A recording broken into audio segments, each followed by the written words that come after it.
not in my league. You out of place. I'm not at the top. I'm outer space. Can't eat with us. We're out of place. I'm doing fine. I'm feeling great. You're not my fan. You can't relate. Straight talk going state to state. Hey guys, what's going on? It's your host, your boy George Mackay. I'm here at the Awesome Toy Show in Mississauga today in March. Springtime is happening. The snow is melting. It's a little cold outside, but not for us Canadians. And I'm here with one of my inspirations, one of my good friends. And that's not shop talk because we are good friends. The one and only Chris Van Vliet. How are you, man? Doing great. So good to see you in person, too. Finally, hey, we met over the pandemic. You were gracious enough to come on my little podcast, give me and my daughter time. And it was one of my favorite interviews, one of my favorite conversations. Because that's what makes me different, is I have the conversations, much like yourself. Since then, you've been on a tear. Not that I had anything to do with it, but you're just naturally on a tear. I gotta ask, The Undertaker. I know when we talked in our conversation, The Undertaker was one of your bucket lists, somebody you said you wanted to get on. You nailed him. You finally got the Phenom. What was that like? And it happened like so last minute, too. It was like a Monday, and they were like, hey, chance that there might be an Undertaker interview tomorrow. And I didn't hear anything, and they were like, oh, yeah, it's happening at 10 o'clock. And I was like, oh, okay, we need to prepare. We got to figure this out. We got to think of some questions to talk to him about. It's great. And it's so amazing seeing how different Mark is from The Undertaker. And the fact that he's kind of peeled back the curtain and kind of let us in quite a bit, actually. It's been great to see who he is. And that character is iconic. And it means so much to us as wrestling fans. So to be able to share our conversation with him was pretty amazing. Absolutely. Now, I got to ask, because your questions ability is amazing. You ask those questions that I don't think a lot of fans would even remember or forget. My favorite one was a question you asked to Rikishi about who was the one that took the stink face the absolute worst. Were you surprised at all by his answer, or did you have an idea of who he was going to say? I had no idea who he was going to say, because when you think back at it, like, and he even listed them, like Kurt Angle, Booker T, like they were just like, this is the thing I got to do, let's do it. I thought that might be one of those moves where people would be like, if I'm going to do it, I guess I got to. I may succumb to pink eye, but I'll do it. Yeah, right? Yeah, and I was just like, I don't know. I want to ask those questions that I've always been curious about and just see what happens, right? Yeah, absolutely. And you always get the answers, and I think that's great. In terms of, I mean, again, you've interviewed everybody, some people multiple times over. You announced your wife being pregnant with The Rock, which was incredible. And congratulations on that. You're going to be a daddy. She's pregnant with me. No, not with The Rock. I told The Rock. You told The Rock. Yes. At least I hope. What if the baby comes out raising the eyebrow? Jeez. That would be suspect, eh? Maury Povich may have to get a phone call. You are not the father. So you told The Rock, and The Rock was like over the moon excited for you. And I believe you're having a little girl, are you not? Yeah, a little girl. She's due in May, and boy, it just feels like it's happening so soon. It is. Believe me, I have 2 daughters. They are the lights of my life. And my beautiful wife at home, Sasha, I love you, babe. What's up? But being a girl dad, it hits different. I'll be honest with you, being a girl dad is the best thing you could do, because when you're a strong, confident man and you can raise a strong, confident woman, that's an incredible feeling. And you've also got your better half to be able to help you guys with that. The one piece of advice I can give you, as soon as she's born, go ahead and register for a gun. Even if you don't use it, register for it, because you know what's fun? It's fun to think about the scenes you could do when they start dating.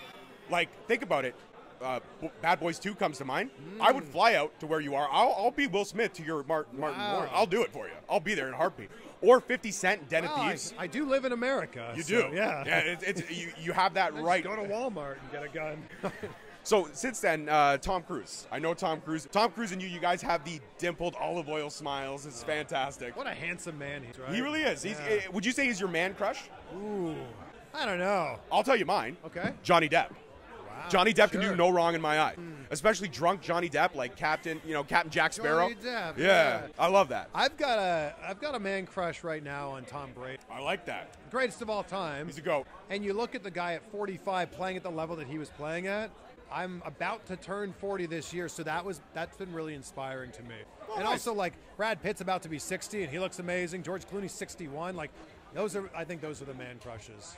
And I think that's a solid list of man crushes for sure. I mean, that's like the Mount Rushmore of man crushes. It absolutely is. I completely agree with you. Now, when it comes down to, again, wrestling personalities that you've interviewed, is there still somebody on that bucket list? Because the bucket list has got to be going short now because you've literally interviewed everybody. But is there someone that you're really focusing on that you haven't had the ability to get yet?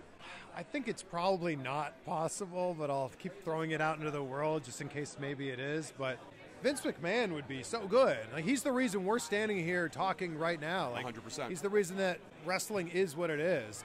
And I would love to have a conversation with Vince McMahon, the man. not the character. I don't want to talk to him about, like, oh, who created Hell in a Cell? And, like, what were you thinking about the screw job in 1997? Like, I don't care. I want to be like, so, like, what's Vince McMahon order on his pizza? Like, what does your workout split look like? I don't know, just like things. I want to learn about him as a person. And we got a little peek at that in the Pat McAfee interview. We did, yes. A little bit. His first interview in 18 years. And we just got a little peek of like, oh, he is a human, kind of, a little bit. But he's like the Wizard of Oz. And it'd be cool to just kind of like actually have a conversation with him. I think Vince McMahon puts gold on his pizza, like gold shavings. I feel like Vince McMahon eats gold. Probably does. Yeah. Yeah. I wonder if Vince McMahon is like frugal. You know, like you'd be like, oh, I would put gold in my pizza, but I'd rather just order like a cheap pizza from like Pizzaville or like 2 for $1. Do you think he's a 2 for $1 or Pizzaville kind of guy? I think he'd be a Domino's guy. I think he'd like that grainy. Yeah, Domino's is solid pizza, man. Oh, that crust at Domino's. Don't get me started. We definitely can agree he's definitely not a pizza guy, because that is like eating cardboard. How dare you? I love pizza. I love making food jokes with Chris because he always gets super offended with me. Every time I come home, I'm like, I gotta go to Pizza.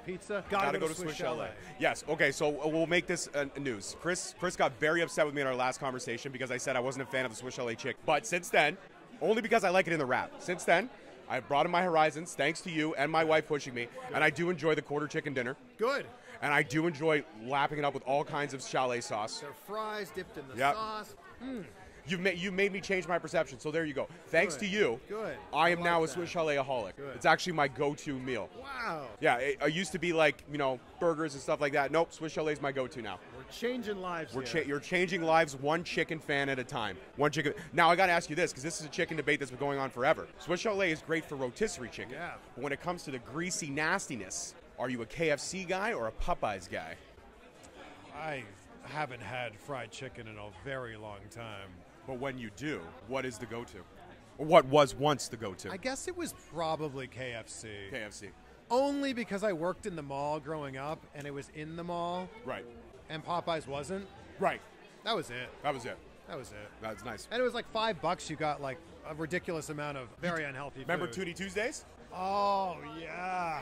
And they had great poutine, too. They did. They probably still do. They did. Their gravy's actually top-notch. It's no chalet sauce. We all know this, but their gravy is top-notch. Have you ever had a poutine with chalet sauce? Yes, I have. That changes lives. Wow. That's what changes lives. Wow. Chris, my final question. When it comes to the legacy that you've left behind of being an inspiration, and you are an inspiration to me, and I'm not just saying that because I'm standing in front of you, it was guys like you that made me think that an everyman like myself could get into this game, and I've had a lot of success just kind of having that same mindset of never giving up, because you gave me some great advice in that conversation. When you look at all the lives that you may know or not know that you've touched, is it overwhelming to you in any way? Never really thought about it like that. Like, I think the thing about creating content is you do it in a vacuum, right? Like, it's me, you, and a camera right now, and it's hard to remember sometimes that on the other side of that are a lot of people that are consuming it.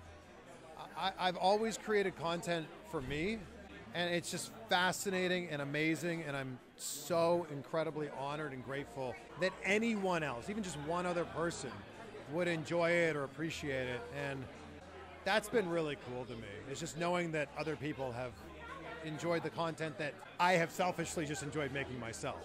I mean, most of these interviews I just do because I'm like, I've always wanted to ask this question to this person, so I'm just going to ask it.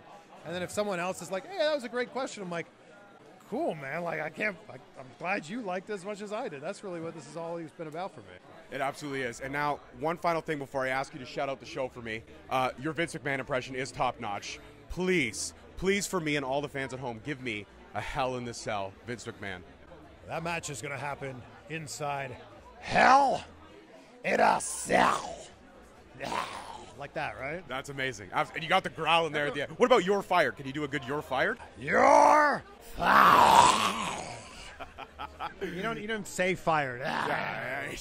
Everyone has an Austin, a Vince, a Hulk Hogan, and a Macho Man, right? Yep. Ooh, yeah, brother. Everyone has all those. Yeah, you're right. Those are the top. I have a Sting. My Sting during the crow phase is really good. Watch. Oh. Top notch, right? Next level. I've got the whole facial features and everything. Like the depression sets in. Chris, if you could do me a favor, look at everyone, tell them that we had another great conversation, and if they could subscribe to Straight Talk Wrestling, it would mean the world to me. From you. Yeah. Hey, I'm Chris Van Vliet. You're watching Straight Talk Wrestling, and make sure you subscribe if you haven't already, or else you're going to miss out on this.